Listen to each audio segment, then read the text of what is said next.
মুক্তিযুদ্ধ মুসল্লিদের কবর দিয়ে 14 কেনা বহুজন প্রশাসন তো আয় হুজুর তুমি ফিসে যাও, আয় ফিসে গেলাম। ওরে আবার পুলিশেরা কিতা কিতা রাইফেল টাইফেল চেতনার নামে কুফরি, চেতনার নামে গণপূর্ত এবং স্যানিটেশন মন্ত্রী কিভাবে ছিলেন? আল্লাহ নবী টয়লেটে কেমনে বসবেন, টয়লেটে কেমনে ঢিলা লইবেন, সবকিছু শিখেছে। সুবহানাল্লাহ।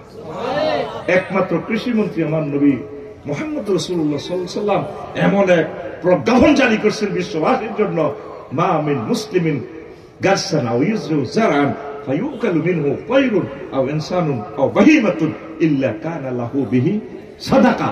আবার এই অর্ডিন্যান্সে বিশ্বনবী এখানে বন ও পরিবেশ মন্ত্রণালয়ের এই প্রজ্ঞাপন এখানে আছে। কোন মানুষ যদি তারপর একটা গাছ লাগায়, এইখান থেকে কি গাছ সেটাও নবী বলছে ফুল ফলের গাছ, যেখান থেকে পশু পাখি, চোর, গুন্ডা, ওলি, আবদাল, হিন্দু, বৌদ্ধ, খ্রিস্টান মানুষের রিজিকের ব্যবস্থা হয়, এটা তার জন্য সাদাকা সাদাকা সাদাকা। তাম পৃথিবী এই পর্যন্ত যত রাজা বাদশা চালাইছে কারো এরকম অর্ডিন্যান্স নাই। সুবহানাল্লাহ। নবী আইনমন্ত্রী ছিলেন, নবীর সমাজে সবুজার শারমিনা জিনা হচ্ছে, তাদেরকে নবী পাথর দিয়ে পাথরে নাঙ্গলকোট কেন্দ্রীয় মসজিদ থেকে উপজেলা প্রশাসন মসজিদ থেকে পাথরে সঙ্গে সার করে উড়ে দিছিনি আগে ফান করার হাজি আদায়তুল্লাহ হাজি কুদ্দুসে বুঝায় এতারা এটি একটা কাবজাব লাগাইতে আছে। মহিউদ্দিন ভাই কতক্ষণ রাজনীতি করে গেছে, আফসারি ভাই ওয়াজ ভালাই করছে, কেন কাকু তিনি কি ওয়াজ করে আর হরণ হকাই না দোয়া কলমা ঠিক আছে, জিকির আজকার ঠিক আছে, ইল্লাল্লাহ ইল্লাল্লাহ ও ইল্লাল্লাহ সাল্লাল্লাহ সাল্লাল্লাহ সাল্লাল্লাহ ওফো কুল্লু নাফসেল ডাকাতুল্লাহিল মউত। তাইলে আইনগুলা জানা আমাদের পান করাতে জানা ব্যবস্থা হচ্ছে, এই আইনগুলা বাস্তবায়ন কে করবে? জানা বলে আল্লাহ জিব্রাইলের ফোন দিব, জিব্রাইল বলে তুই কোথায় রে? আল্লাহ আমি আরশের দক্ষিণ দিকে আসছি, একটা প্রজ্ঞাপন মামলা ফাইল দিয়ে পাঠাইছেন, আসে অমরগঞ্জ বাজারে মসজিদে জিনের বিচার হইব, আসে আল্লাহ কয় জিবিল আইস তুই আসি তো ৭০ টাকা লগে দিয়ে ইসরাফিল আইসি মিকাইল আইসি, তোরা খাই দিস তুই জিবিলে ৭০ টাকা তোরা খাই দিস তুই দুটা মার কাজেগুলো কি ফেরেশতারা করবো না আপনারা কারা করবো? এই কথাগুলো নবীর সাহাবীদের মতো এই লোকগুলো বলতে যায় জেল জুলুমে জর্জরিত, আপনারা এগুলোর দুশ্মন মনে করেন, এগুলো নবীজির রিপ্রেজেন্টেটিভ, এই কথাটাই আপনারা বুঝেন না। কথা ঠিক কিনা? ব্যানার ঠিক আছে 3 ফুট বাই 3 ফুট, শুধু কল্লা বালতিছে, ঠিক কিনা? চাঁদাও ঠিক আছে নাঙ্গলকোট পটতলা স্টানে, আগে খাইতো খালে কে হন খায় খালে কে, আগে খাইতো জাহাঙ্গীরে হন খায় আলমগীরে, ঠিক কিনা? মাগো হিরিয়াজ বাজারের ব্যানারিটা দেখলে ডরাই, মাথা কতগুলো লটকাই দিছি, দিয়াতে দিছে সাগরজা সবুরগা ওফু, তারপরে মিন্টা জিন্টা রিন্টা টুটুল্লা রাহেন্ডা, ডরাই এরকম সিটারি ব্যানার আমাদের এই এলাকা নাই রে। কি শুরু করছো তুমি? কেন এটা বললা? কোরআনের সাথে রাজনীতির কোন সম্পর্ক? কি বলো? পুরো কোরআনটাই হচ্ছে রাজনীতির গ্রন্থ। আল্লাহু আকবার। অর্থ বিভাগের সকল সেক্টর নবীজি বলে দিয়েছেন, ত্রাণ পুনর্বাসন কেন্দ্র ওয়াবনে সাবিল সেখানে আছে কিনা? এগুলো করবো কি? মানব রচিত আইন দিয়া এই যে একটা ফাঁসির দণ্ড প্রাপ্ত লোকেরে তোমরা গেঁড়ি কাটিয়ে লাও, হাত পায়ের রক কাটিয়ে লাও, উল্টা আঙ্গরে আমরা বলে রক কাটা। একটা ছেলে এখনো এই ব্যানারে দিল না, আল্লাহ যদি আমার এমপি বানায় আমি এই বিলটা উত্থাপন করবো। মাননীয় স্পিকার, এই আইনটা ফাঁসির দণ্ডপ্রাপ্ত ব্যক্তির ঘাড় কাটা, হাত পায়ের রক কাটা, এটা বন্ধ করুন। আমার নবী তিনি বলেছেন, কোন অমুসলিম যদি ধর্মযুদ্ধে মারা যায় তার লাশটারে সম্মান করবা, ভালোবাসবা, তার পরিবারের কাছে পৌঁছে দিবে সম্মানের সহিত, যাতে সে অন্ত্যেষ্টি ক্রিয়াটা সুন্দরভাবে করতে পারে। আর মুসলমানের ফাঁসি দিয়ে ঘাড়ের রক কাটে, পায়ের রকগুলো কাটে। কথা ঠিক কিনা? একটা মানুষ, একটা মুসলমানের ফোলা সংসদে দাঁড়িয়ে এই কথাটা বললো না, আজও কোনো এমপি বললো না। মাননীয় স্পিকার, মহাগ্রন্থ আল কোরআনে রব্বুল আলামিন সূরা শিবার নামাজের কথা বলেছেন। স্পিকার, নবী দো জাহান মুহাম্মদ রাসূলুল্লাহ সাল্লাল্লাহু আলাইহি ওয়াসাল্লাম 12,000-এর উপরে হাদিস বলেছেন নামাজ নিয়ে। আমি বিল উত্থাপন করলাম, যেহেতু আমরা 93% মুসলমান, এই সবরেন্টি এখানে থাকি, নামাজের সময় অন্তত 10 মিনিট রাষ্ট্রীয়ভাবে বিরতি দেওয়া হোক।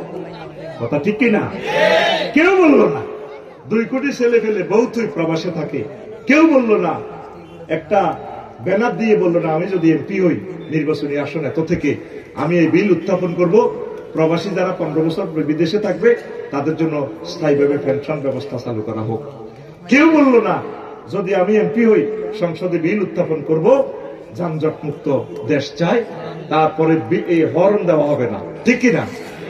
কেউ বলল না ব্যানারে পেস্টনে, আমি যদি এমপি হই আমি বলবো যে বিধবাকে রাষ্ট্রীয়ভাবে বিয়ে করা বাধ্যতামূলক। উল্টা আইন করে দিছে বড় বউ থেকে পারমিশন ল। আর হ্যাঁ, তারা থাইল্যান্ড যায় যে সারে, ওই কানাডা কর বেগম ফাড়া যায় যে সারে নবীর বিরুদ্ধে আইন করা দিছে। খোলা মাইয়ার বিয়া কে বেলায় ইহুদিদের থেকে পয়সা খাই আইন করছে, খোলারা 22 বছর, মাইয়ারা 18 বছর। আর আল্লাহ কইছে ভালো বলে বিয়া করে। আল্লাহরে থুতু মারে, ও আল্লাহ 22 বছর দাও। এই উম্মত যদি এই সময় নবীরে ভাইতো, নবীরে বাল্য বিবাহের মামলা জেল কাটে চাইতো। কথা ঠিক না? আগে ব্যানার দাও বেলে, আমি যদি এমপি হই বিল উত্থাপন করব, 60 লাখ যুবক যুবতী ইউনিভার্সিটির বেকার, আমার সোনামণিদেরকে আমি চাকরি দিব। তারপর কি করব? এদেরকে বিয়ে শাদী করাবো, পরে নির্বাচন। আল্লাহুম্মা আজিরনি মিনান নারের পর 7 বার পড়বেন কি? আল্লাহুম্মা আজিরনি মিনান নির্বাচন, আল্লাহুম্মা আজিরনি মিনান নির্বাচন, আল্লাহুম্মা আজিরনি মিনান নির্বাচন। আর লাগবে না 5 আগস্টে 3টাতে কিতা করছো, হাঁস করে দিয়া খাই, 2 মিনিটে হাঁস করে দিয়া দিয়ে হাতা গুড়ি সুপ ইয়া করিলে বাসা আলাইছো। তো হাতারা হলো বছর চাঁদাবাজি করছে, তুমি আবার যাইতে ফোন করছো, তোর ভাবি তো হাঁস করে দিয়ার একটা সিওপ গাছে ল। এখন খোঁড়া শুরু করি, বালা সাজি গেলা মধ্যে আঙ্গ আলেমন আমার শাকের করাত বানাই তুইলা। তা ঠিক কিনা? নির্বাচনের দরকার নাই, এমনি খাইতে আছে খাও, নির্বাচন করি আঙ্গরে কল আটকাইব। ঠিক না? তাফসীর মাহফিলও আই বক্তি মামার গোয়াতে কথা বুঝছো নি? 16 জায়গাতে পারমিশন লাগবে তাফসীর মাহফিলের লাই। এখন ডক্টর ইউনূসের সরকার ইয়েনা পারমিশন লাগছে নি? আল্লাহ, এই সরকার থাক, এই সরকার থাক, নির্বাচনের দরকার নাই। আমরা ভোট দেওয়া থেকে পানা চাই, আমরা দেই এলেছি 54 বছর। ঠিক না? আমরা 28বার লাইন করি, হোলি কবজা দিয়ে ধরবো আঙ্গরে। কথা ঠিক কিনা? 28 জানুয়ারির মাহফিল আমার বন্ধ করছে তারা, এই জন্য না ফেসবুকে স্ট্যাটাস দিছি। 28 জানুয়ারি মাফিয়ারা ক্ষমতা আইবার আগে বন্ধ করিয়ে এলেছে। আবার বুঝছেন অবস্থা কি হয়? 7 বার তাসবিহ পড়বা, আল্লাহুম্মা আজিরনি মিনান নির্বাচন, আল্লাহুম্মা আজিরনি মিনান নির্বাচন। যেটা হাস করবে এটা আমার নামাইতে পয়সা আরো 1400 আবু সাইদ লাগবে। এত আবু সাইদ আনবো কত? আবু সাইদে অজ্ঞ ছিল, ডক্টর ইউনূস অজ্ঞ, দেশ বিপদে পড়লে ডক্টর ইউনূস, আর ফান করার জসিম বিপদে পড়লে দোয়া ইউনূস। দোয়া ইউনূসের খতম করবো, লা ইলাহা ইল্লা আনতা সুবহানাকা ইন্নী কুনতু। ঘুমাইনি? হ্যাঁ, তুমি এভাবে সেলুট দাও। নবী শিখেছে আসসালামু আলাইকুম ইয়া আহলাল কুবুর। নবীর ক্লাসের 1,25,000 সাহাবী মারা গেছে। কোন সাহাবীর কবর তার বউ তার মাইয়া ফুলের মালা লয়ে সারিয়ানের এমনদের ক্যামেরার সামনে ফুল থুইছে ঠিক হলো, জাল নোট কি নোট, আর একটা জোরাইছে ফুল দি দোল তবলা ফিডায়, এই মানুষের কবর রাখে। ঠিক কিনা? আমাদের এই এলাকা, ঠিক কিনা? নবী এটা করছে, একটা হাদিস দেখাও না। জাল নোট কি নোট? আসুন জাল নোট শনাক্ত করি, কর্তৃপক্ষের কাছে এটা ধরাই দিই, আইন শৃঙ্খলা বাহিনীর কাছে। তো ইমান ভঙ্গের কারণ 10টি। কয়টি?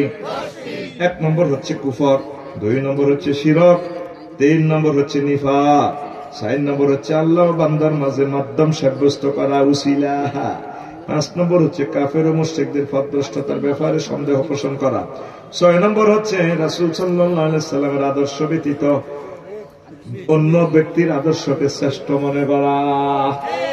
উপজেলা গেটে আঙ্গপান করা, সাগর গিয়া সবুজ যায় মিছিল দেয়, ওমকে সৈনিক খাও কিতা করো, আসেনি এরকম সবুজ যা? ওই হাতের ইমান পাঞ্চাব পাঞ্চার পাঞ্চার। আপনারা মনে করতেছেন আমরা হাসতে হাসতে বলিও, ইমান ভঙ্গের কারণে 10টা আপনি গুগল সার্চ দিয়া দেখেন।